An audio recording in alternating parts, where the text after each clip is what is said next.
Hello everyone. இந்த வீடியோல நம்ம என்ன பார்க்க போறோம்னா, புரோகிராமிங் லாங்குவேஜ பொறுத்தவரையிலும் ரொம்பவே முக்கியமான ஒரு கான்செப்ட் இருக்கு. அந்த கான்செப்ட் பேஸ் பண்ணி தான் எந்த ஒரு புரோகிராமிங் லாங்குவேஜாக இருந்தாலும் அதுதான் ரொம்ப பேஸ்ன்னு சொல்லுவாங்க. அது என்ன கான்செப்ட்ன்னு கேட்டீங்கன்னா, அதுதான் அந்த ஊப் கான்செப்ட். ஸோ ஊப் கான்செப்ட்னா என்னன்னு கேட்டீங்கன்னா, ஊப்னா என்னன்னா ஆப்ஜெக்ட் ஓரியன்டட் புரோகிராமிங் அப்படின்னு சொல்லுவாங்க. ஸோ, ஆக்சுவலா சில பேர் இத வந்து எப்படி கால் பண்ணுவாங்கன்னு கேட்டீங்கன்னா, ஊப்ஸ் கான்செப்ட்ன்னு சொல்லுவாங்க. சில பேர் வந்து இத ஊப்ஸ் கான்செப்ட் அப்படின்னு சொல்லுவாங்க. ஆக்சுவலா ஊப்ஸ் அப்படின்ற வார்த்தைய இதுவும் டிஃபரெண்ட். இதுக்கும் சம்மந்தம் கிடையாது. கரெக்ட்டான சென்டென்ஸ் எதுன்னு கேட்டீங்கன்னா, ஊப் தான் சொல்லுவாங்க. இது வேற. இது வந்து மிஸ்டேக் ஆயிடுச்சுன்னா சொல்லுவோம் பார்த்தீங்களா, ஊப்ஸ் அந்த ஊப்ஸ். இது வேற. ஓகேங்களா? சரி. எக்ஸாக்ட்டா அப்ப ஏன் வந்து சொல்லும்போது எல்லாரும் ஊப்ஸ் கான்செப்ட்ன்னு சொல்றாங்க? ஊப் கான்செப்ட்ன்னு தானே சொல்லணும் அப்படின்னு கேட்டீங்கன்னா, அவங்க இன்கரெக்ட்டா சொல்றாங்க. ஆக்சுவலா இத சொல்லி சொல்லி பழகிட்டாங்க. அதனால ஊப்ஸ் கான்செப்ட் அப்படின்னு சொல்லி பழகிடுறாங்க. ஸோ, ஆக்சுவல் கான்செப்ட் என்னன்னு கேட்டீங்கன்னா, ஊப் கான்செப்ட் தான். சரி. இந்த ஊப் கான்செப்ட் தெரிஞ்சுக்கணும்னா, இதுல ரொம்பவே முக்கியமான 4 பேர் இருக்காங்க. அந்த 4 பேர் தான் யாருன்னு கேட்டீங்கன்னா, பில்லர்ஸ்ன்னு சொல்லுவாங்க. அந்த 4 பேர் என்னன்னு தெரிஞ்சுச்சுன்னா, உங்களால ஈஸியா இத புரிஞ்சுக்க முடியும்.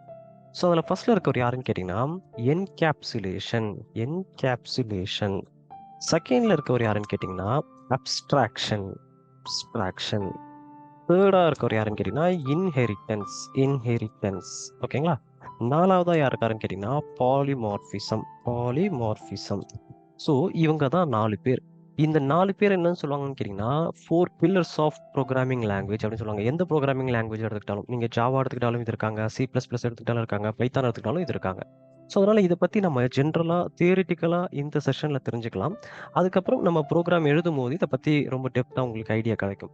ஸோ, பேசிக்கா இத பத்தி நீங்க தெரிஞ்சுக்கிட்டீங்கன்னா தான் நான் புரோகிராம் சொல்லிக் குடுக்கும்போது இத பத்தின ஒரு ஐடியா உங்களுக்கு கிடைக்கும்.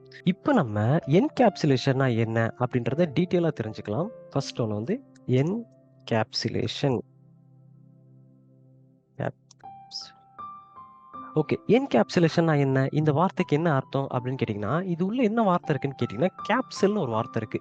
ஸோ கேப்சூல்ன்ற வார்த்தை நம்ம எல்லாருக்குமே தெரிஞ்சது தான். அது என்னன்னு கேட்டீங்கன்னா, ஒரு டேப்லெட். ஸோ அந்த டேப்லெட் எப்படி இருக்குன்னு கேட்டீங்கன்னா, இந்த மாரி இருக்கும். கரெக்ட்டுங்களா? ஸோ இந்த மாரி இருக்கும். இல்லன்னா நான் அத கூகுள்ல காட்டுறேன் பாருங்க. இப்ப நான் கூகுள்ல வந்து கேப்சூல்ன்னு டைப் பண்றேன். டைப் பண்ணா எனக்கு என்ன வருதுன்னு கேட்டீங்கன்னா, இந்த மாரி டேப்லெட்ஸ் காட்டும். ஸோ பாருங்க. இதுதானே டேப்லெட்ஸ். ஸோ இதுதான் வந்து கேப்சூல்ன்னு சொல்லுவாங்க. சரி, அந்த கேப்சூலையும் இதுக்கும் என்ன சம்மந்தம் இருக்கு? நான் ஏன் இது சம்மந்தமே இல்லாம இதையும் கம்பேர் பண்ணி காட்டுறேன் அப்படின்னு கேட்டீங்கன்னா, இப்போ இந்த கேப்சூல்குள்ள என்ன இருக்கும்னு கேட்டீங்கன்னா, சின்ன சின்ன டேப்லெட்ஸ் இருக்கும். ஸோ இது உள்ளயுமே அதாவது இதுவே ஒரு டேப்லெட் தான். அந்த டேப்லெட்குள்ள என்ன இருக்கும்னு கேட்டீங்கன்னா, சின்ன சின்ன மெடிசின் இருக்கும். இத பார்த்தீங்கன்னா இங்க இருக்கு பாருங்க.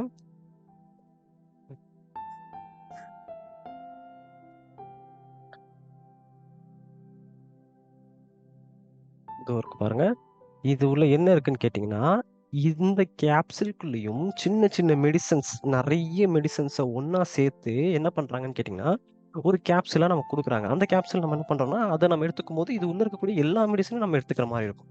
அப்போ எல்லா மெடிசினையும் சேர்த்து ஒரு கேப்சூல்ல போட்டு அடைச்சு வைக்கிறாங்க பார்த்தீங்களா? அதுதான் வந்து கேப்சூல்ன்னு சொல்றாங்க.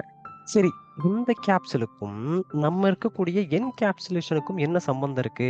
அப்படின்னு கேட்டீங்கன்னா, கேப்சூல் என்ன பண்ணுதுன்னா, குரூப் ஆஃப் மெடிசன அதாவது பல குரூப் ஆஃப் மெடிசன ஒரு டேப்லெட்குள்ள போட்டு அடைச்சு வைக்குது.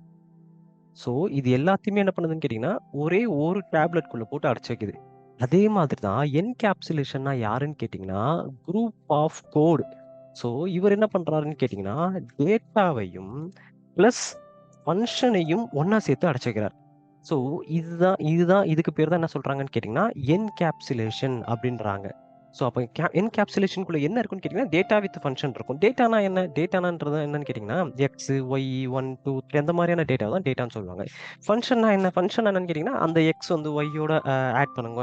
அதுக்கப்புறம் 1, 2, 3 ஆட் பண்ணுங்க. அந்த மாரி நம்ம சில ஆக்ஷன்ஸ் சொல்றோம் பார்த்தீங்களா? அந்த ஆக்ஷன்ஸ தான் நம்ம என்ன சொல்றோம்ன்னு கேட்டீங்கன்னா, ஃபங்ஷன்னு சொல்றோம். அப்போ என்கேப்சுலேஷன்னா என்னன்னு கேட்டீங்கன்னா, குரூப் ஆஃப் டேட்டா இல்ல குரூப் ஆஃப் ஃபங்ஷன் அப்படின்றாங்க. ஸோ இது இன்னும் கொஞ்சம் டீட்டெயிலா உங்களுக்கு புரியணும்னா நான் எப்படி சொல்லலாம்ன்னு கேட்டீங்கன்னா, ஒரு பாக்ஸ் இருக்கு. ஓகேங்களா? அந்த பாக்ஸ்க்குள்ள நமக்கு தேவையான பொருள நம்ம போட்டு வைக்கிறோம். அதுக்கப்புறம் நம்ம என்ன பண்றோம்ன்னு கேட்டீங்கன்னா, அந்த பாக்ஸ வந்து லாக்கர் போட்டு குளோஸ் பண்ணிர்றோம். நம்ம வந்து யார் இந்த பாக்ஸ ஓப்பன் பண்ணணும்னு ஆசைப்படுறாங்களோ, அவங்களுக்கு மட்டும் இந்த லாக்கருக்கு உண்டான பாஸ்வேர்ட் சொல்றோம். ஸோ அவரால மட்டும் தான் என்ன பண்ண முடியும்னு கேட்டீங்கன்னா, இந்த பாக்ஸ ஓப்பன் பண்ணி இது உள்ள இருக்கக்கூடிய டேட்டாவ இது உள்ள இருக்கக்கூடிய ஆப்ஜெக்ட்ட அவரால யூஸ் பண்ண முடியும். கரெக்ட்டுங்களா? அப்போ இந்த பாக்ஸ் இருக்கு பார்த்தீங்களா? இவர் தான் யாருன்னு கேட்டீங்கன்னா, என்கேப்சுலேஷன். இந்த பாக்ஸ்க்குள்ள இருக்கக்கூடியது தான் என்னன்னு கேட்டீங்கன்னா, இங்க இந்த மாதிரியான சில ஆப்ஜெக்ட்ஸ் இருக்குன்னு சொன்னேன் பார்த்தீங்களா? அதுதான் இந்த ஆப்ஜெக்ட்ஸ்லாம் யாருன்னு கேட்டீங்கன்னா, ஒண்ணு டேட்டாவும் இருக்கும். இன்னொன்னு ஃபங்ஷன் இருக்கும். இப்போ இந்த என்கேப்சுலேஷன் என்ன பண்ணுதுன்னு கேட்டீங்கன்னா, டேட்டாவையும், ஃபங்ஷனையும் ஒரு பாக்ஸ்க்குள்ள போட்டு அடைச்சு, அந்த பாக்ஸ வந்து செக்யூர்டா லாக் பண்ணி வச்சுருது. அத லாக் பண்ணி வைக்கிறதுனால, யாருக்கு நம்ம ஆக்சஸ் குடுக்குறோமோ, அவங்களால மட்டும் தான் இத ஆக்சஸ் பண்ணி, ஓப்பன் பண்ணி யூஸ் பண்ணிக்க முடியும். ஸோ, மத்த வேற யாராலயும் இத வந்து ஆக்சஸ் பண்ண முடியாது. என்கேப்சுலேஷன்றது வந்து என்னன்னு கேட்டீங்கன்னா, ஒரு அது உள்ள வைக்கக்கூடிய டேட்டா ஃபங்ஷன்ஸ் எல்லாம் ரொம்ப செக்யூர்டா இருக்கும். ரொம்பவே நமக்கு யூஸ் ஆகக்கூடிய ஒரு விஷயமா இருக்கும். ஓகேங்களா? ஸோ, இத தான் வந்து என்கேப்சுலேஷன்னு சொல்லுவாங்க. அ இப்போ நம்ம வந்து என்ன பண்ணலாம்னு கேட்டீங்கன்னா, என்கேப்சுலேஷன்னா என்ன அப்படின்றத பார்த்துட்டோம். நெக்ஸ்ட் வந்து அப்ஸ்ட்ராக்ஷன்னா என்ன அப்படின்றத பார்க்கலாம்.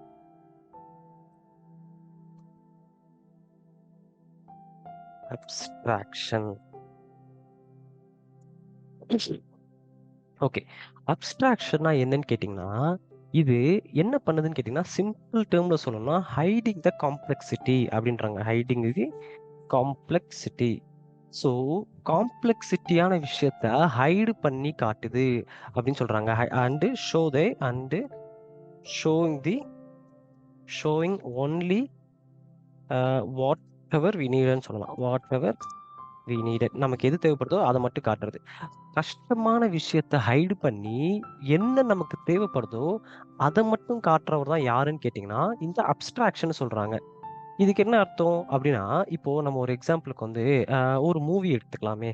ஒரு மூவிய அவங்க டைரக்ட் பண்ணி, அவங்க ரிலீஸ் பண்றதுக்கு எவ்ளோ வருஷம் ஆகுது? எவ்ளோ இது பின்னாடி பேக்கிரவுண்ட்ல என்ன நடந்துட்டுருக்கு? என்ன மாரியான அ டைரக்ஷன்லாம் பண்ணிட்டு இருக்காங்கன்ற விஷயம் எதுவுமே நமக்கு தெரிய போறது கிடையாது. ஏன்னா, ஒரு மூவின்னு நம்ம எடுத்துக்கிட்டோம்னா, அந்த மூவில வந்து ஆக்ட் பண்றாங்க, டைரக்ட் பண்றாங்க, அதுக்கப்புறம் வந்து சீன் கிரியேட் பண்றாங்க, அதுக்கப்புறம் வந்து ஸ்கிரிப்ட் எழுதுறாங்க, டயலாக் எழுதுறாங்க. அதுக்கப்புறம் வந்து சாங்ஸ் மேக் பண்றாங்க. அதுக்கு வந்து சிங்கர்ஸ் வச்சு பாட்டு பாடுறாங்க. ஸோ, அதுக்கப்புறம் எடிட்டிங் ப்ராசஸ் பண்றாங்க. அதுக்கப்புறம் ப்ரமோஷன் பண்றாங்க. இந்த மாதிரி இந்த ஒரு எக்ஸாம்பிளுக்கு மூவின்ற ஒரு விஷயத்த மட்டும் எடுத்துக்கிட்டோம்னா, அதுக்கு பின்னாடி பேக்கிரவுண்ட்ல 100 பிளஸ் வொர்க்ஸ் போயிட்டுருக்கும். ஓகேங்களா?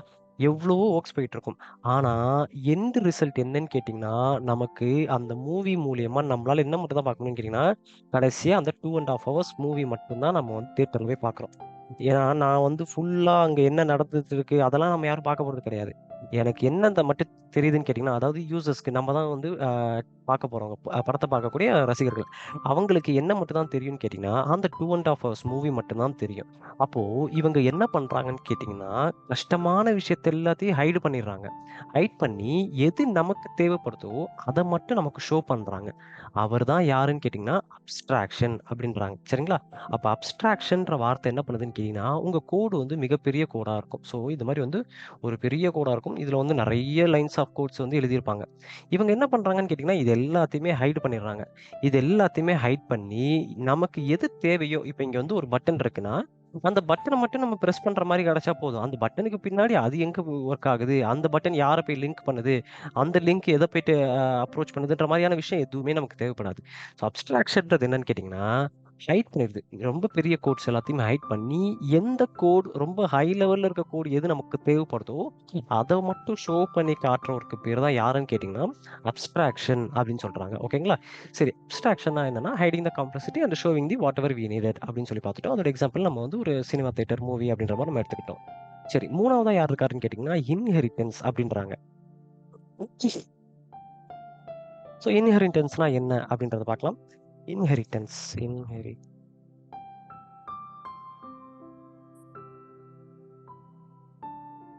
ஓகே.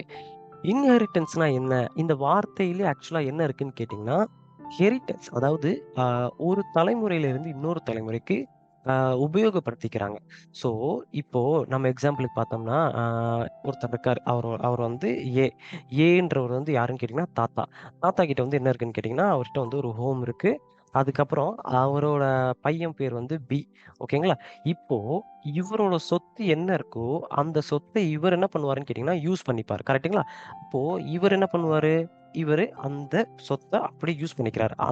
அதுக்கு பேரு தான் என்னன்னு கேட்டீங்கன்னா, இன்ஹெரிட்டன்ஸ்ன்னு சொல்லுவாங்க. இன்ஹெரிட்டன்ஸ்னா என்னன்னா, ஒருத்தர் வச்சிருக்கிறத, அதாவது பேரண்ட் வச்சிருக்கிறத சைல்டு யூஸ் பண்ணிக்கிறதுக்கு பேரு தான் இன்ஹெரிட்டன்ஸ். இப்ப என்ன பண்ணுவாருன்னு கேட்டீங்கன்னா, இந்த சைல்டு வந்து ஹோம் மட்டும் கிடையாது. அதோட சேர்த்து அவரும் பிளஸ் எக்ஸ்ட்ராவா என்ன பண்ணுவாருன்னு கேட்டீங்கன்னா, லேண்ட் வாங்கி வச்சுப்பாரு. ஸோ, இப்போ இவரு என்ன பண்றாருன்னு கேட்டீங்கன்னா, அவரோட பேரண்ட் கிட்ட இருந்து இன்ஹெரிட்டன்ட் ஆயி வச்சிருக்கக்கூடிய ஹோமும் வச்சிருக்காரு. அட் த சேம் டைம் இவரு ஓனா லேண்டும் வாங்கி வச்சிருக்காரு. இப்போ இவங்க பியோட சைல்டு யாருன்னு கேட்டீங்கன்னா, சி. சி என்ன பண்ணுவாரு? இப்போ பியோட சைல்டு வந்து சி. சி என்ன பண்ணுவாருன்னு கேட்டீங்கன்னா, தாத்தாவோட சொத்தான ஹோமும் வச்சிருப்பாரு. அப்பாவோட சொத்தான லேண்டும் வச்சிருப்பாரு. இப்போ இவரோட சொத்தான காரும் வச்சிருப்பாரு. இதுதான் இன்ஹெரிட்டன்ஸ் அப்படின்னு சொல்றாங்க. இன்ஹெரிட்டன்ஸ்னா என்னன்னு கேட்டீங்கன்னா, ஒருத்தர் கிட்ட இருக்கக்கூடியத இன்னொருத்தர் வாங்கி, அவரோட பரம்பரையில இருக்கவங்க வாங்கி, அத யூஸ் பண்ணிக்கிறதுக்கு பேர் தான் என்ன சொல்றாங்கன்னு கேட்டீங்கன்னா, இன்ஹெரிட்டன்ஸ் அப்படின்றாங்க. அது மட்டும் இல்லாம இவங்களே ஓனா அவங்களுக்கு தேவையானது வாங்கி வச்சிருக்காங்க அப்படின்றாங்க. சரி, இதுக்கு பேர் தான் இன்ஹெரிட்டன்ஸ்ன்றாங்க. இப்போ இந்த இன்ஹெரிட்டன்ஸ்க்கே இன்னொரு எக்ஸாம்பிள் நான் சொல்றேன். இப்போ நம்ம கிட்ட என்ன இருக்குன்னு கேட்டீங்கன்னா, நம்ம வந்து ஒரு பட்டன் ஃபோன் இருக்கு. ஸோ பட்டன் ஃபோன் அப்படின்றது இருக்கு. இப்போ நம்ம என்ன பண்றாங்கன்னு கேட்டீங்கன்னா, பட்டன் ஃபோன்ல இருந்து நம்ம என்ன ஃபோனுக்கு மூவ் ஆனோம்னு கேட்டீங்கன்னா, அடுத்து வந்து ஒரு டச் ஃபோனுக்கு மூவ் ஆனோன்ற மாரி வச்சுக்கலாமே. டச் ஃபோனுக்கு நம்ம வந்து மூவ் ஆகுறோம். அப்போ இவங்க என்ன பண்றாங்கன்னு கேட்டீங்கன்னா, பட்டன் ஃபோன்ல இருந்து டச் ஃபோனுக்கு வரும்போது அவங்க என்ன பண்ணாங்கன்னு கேட்டீங்கன்னா, இதுல இருக்கக்கூடிய ஃபீச்சர்ஸ் எதையுமே இதுல இல்லையான்னு கேட்டீங்கன்னா, அப்படி கிடையாது. இப்போ இதுல வந்து கான்டாக்ட் சேவ் பண்ற ஃபீச்சர் இருந்துச்சு. அதாவது பட்டன் ஃபோன்ல. அதுக்கப்புறம் மெசேஜ் அனுப்பக்கூடிய ஃபீச்சர் இருந்துச்சு. அதுக்கப்புறம் கால் பண்ணக்கூடிய ஃபீச்சர் இருந்துச்சு. இப்போ இந்த டச் ஃபோன்ல இந்த ஃபீச்சர்லாம் இருக்குதா? இல்லையா? அப்படின்னு கேட்டீங்கன்னா, இந்த ஃபீச்சர்ஸும் இருக்கும். ஸோ கான்டாக்ட் பண்ணக்கூடிய ஃபீச்சர்ஸும் இருக்கும். மெசேஜ் பண்ணக்கூடிய ஃபீச்சர்ஸும் இருக்கும். கால் பண்ணக்கூடிய ஃபீச்சர்ஸும் இருக்கும். அட் த சேம் டைம் இவங்க என்ன பண்றாங்கன்னு கேட்டீங்கன்னா, புதுசா இவங்களுக்கு தேவையான ஃபீச்சரையும் எனேபிள் பண்றாங்க. அது என்ன ஃபீச்சர்னா டச் ஸ்கிரீன். கரெக்ட்டுங்களா? அப்போ இப்போ இதுல யார் இன்ஹெரிட்டன்ட் ஆயிட்டு இருக்கான்னு அப்படின்னு கேட்டீங்கன்னா, கான்டாக்ட் வந்திருக்காரு, மெசேஜ் வந்திருக்காரு, கால் வந்திருக்காரு. இப்போ இந்த டச் ஃபோன ஃப்ரம் த பிகினிங்ல இருந்து இவங்க வந்து பில்ட் பண்ணணுமான்னு கேட்டீங்கன்னா, தேவை கிடையாது. ஆல்ரெடி அவங்க எழுதி வச்சிருக்கக்கூடிய கோட கான்டாக்ட் கிரியேட் பண்றதுக்கு என்ன கோடு வேணுமோ, அதே கோட இங்கேயும் யூஸ் பண்ணிப்பாங்க. மெசேஜ் கிரியேட் பண்றதுக்கு மெசேஜ்ன்ற அப்ளிகேஷன் கிரியேட் பண்றதுக்கு என்ன கோடு தேவைப்படுதோ, அதே கோட இங்கேயும் யூஸ் பண்ணிப்பாங்க. ஸோ, அப்போ இன்ஹெரிட்டன்ஸ்னா என்னன்னா, ஏற்கனவே இருக்கக்கூடிய கோட திரும்பவும் ரீயூஸ் பண்ணிக்கிறாங்க. அட் த சேம் டைம் புதுசா அவங்களுக்கு என்ன அப்ளிகேஷன் தேவைப்படுதோ, அந்த கோடையும் அவங்க எழுதிக்கிறாங்க. ஸோ, நம்ம டச் ஃபோனுக்கு அப்புறம் நம்ம எங்க போனோம்னு கேட்டீங்கன்னா, ஸ்மார்ட் ஃபோனுக்கு மூவ் ஆனோம். ஸோ, நெக்ஸ்ட் வந்து ஸ்மார்ட் ஃபோன். இப்போ ஸ்மார்ட் ஃபோன்ல நம்ம வந்து என்ன பண்ணோம்னு கேட்டீங்கன்னா, இதே ஃபீச்சர்ஸ் ஸ்மார்ட் ஃபோன்ல நம்ம என்ன பண்ணோம்னு கேட்டீங்கன்னா, இதே ஃபீச்சர்ஸ் இதுல என்னென்ன ஃபீச்சர்ஸ்லாம் இருந்துச்சோ, அதாவது கான்டாக்ட் இருந்துச்சு, டச் ஸ்கிரீன் இருந்துச்சு.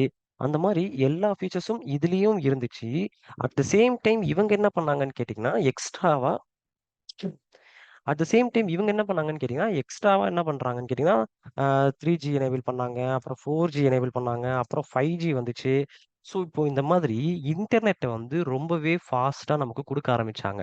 ஸோ, இப்ப பார்த்தீங்கன்னா, பட்டன் ஃபோன்லயோ இல்ல டச் ஸ்கிரீன் டச் இப்ப பார்த்தீங்கன்னா, பட்டன் ஃபோன்லயோ இல்ல டச் ஸ்கிரீன்லயோ நம்ம இருக்கும்போது, இன்டர்நெட் வந்து நம்ம எல்லாம் என்ன யூஸ் பண்ணிட்டு இருந்தோம்னு கேட்டீங்கன்னா, மேக்ஸிமம் டச் ஸ்கிரீன் எல்லாம் வரும்போது நம்ம வந்து 2G தான் யூஸ் பண்ணிட்டு இருந்தோம். நான் டச் ஸ்கிரீன்னு எத மென்ஷன் பண்றேன்னா, நம்ம வந்து இந்த ஆ பழைய ஃபோன் நம்ம வந்து இந்த ஒரு ஃபோன் ஒண்ணு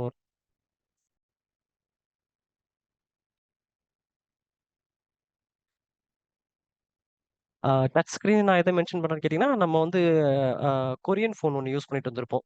ஸோ, ரொம்பவே வால்யூம் அதிகமாலாம் இருக்கும் பார்த்துருக்கீங்களா? அந்த மாரியான ஃபோன். எனிவே ஸோ அதுலலாம் இன்டர்நெட் அதிகமா இருக்காது. ஜஸ்ட் அந்த டைம்ல நமக்கு ஸ்க்ரீன டச் பண்றதே ரொம்பவே ஆச்சரியமா இருந்துச்சு.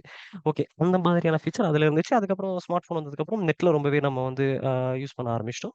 அது மட்டும் இல்லாம ஒரு மூவி தியேட்டர்ல போய் பார்க்கறதுக்கு பதிலா இப்போ வந்து ஓடிடில இருக்கக்கூடிய எல்லா அப்ளிகேஷன்ஸுமே நம்மளால என்ன பண்ண முடியுதுன்னு கேட்டீங்கன்னா, ஒரு என்டையர் மூவியே நம்மளால ஃபோன்லயே பார்த்துக்க முடியுது. ஆ ஏன்னா, அதுக்கு உண்டான ஓடிடி அப்ளிகேஷன்ஸ்லாம் நெறைய ரிலீஸ் பண்ண ஆரம்பிச்சுட்டாங்க. இது எல்லாமே வந்து ஸ்மார்ட் ஃபோன்ல வந்த ஃபீச்சர்ஸ். அப்ப இவங்க என்ன பண்றாங்கன்னு கேட்டீங்கன்னா, யார் யார் இன்ஹெரிட்டன்ஸ் பண்ணியிருக்காங்க? ஏற்கனவே இருந்த கோடே யூஸ் பண்ணிக்கிட்டாங்க. அட் த சேம் டைம் அவங்களுக்கு தேவையான புது கோடும் எழுதிக்கிறாங்க. இதுக்கு பேர் தான் என்ன சொல்றாங்கன்னு கேட்டீங்கன்னா, இன்ஹெரிட்டன்ஸ். இன்ஹெரிட்டன்ஸ்ன்றது வந்து ஏற்கனவே இருக்கக்கூடியத அப்படியே திரும்ப நம்ம யூஸ் பண்ணிக்கிறதுக்கு பேர் தான் இன்ஹெரிட்டன்ஸ். பரம்பரை பரம்பரையா அது மூவ் ஆகிக்கிட்டே இருக்கும். அப்படின்ற மாரி நம்ம ஒரு எக்ஸாம்பிளுக்கு சொல்றோம். சரி. இப்போ இன்ஹெரிட்டன்ஸ்னா என்ன அப்படின்றது நம்ம தெரிஞ்சுக்கிட்டோம். ஸோ நெக்ஸ்ட் யார் இருக்காருன்னு கேட்டீங்கன்னா, பாலிமார்பிசம். பாலிமார்பிசம்னா என்ன அப்படின்னு கேட்டீங்கன்னா, பாலிமார்பிசம்.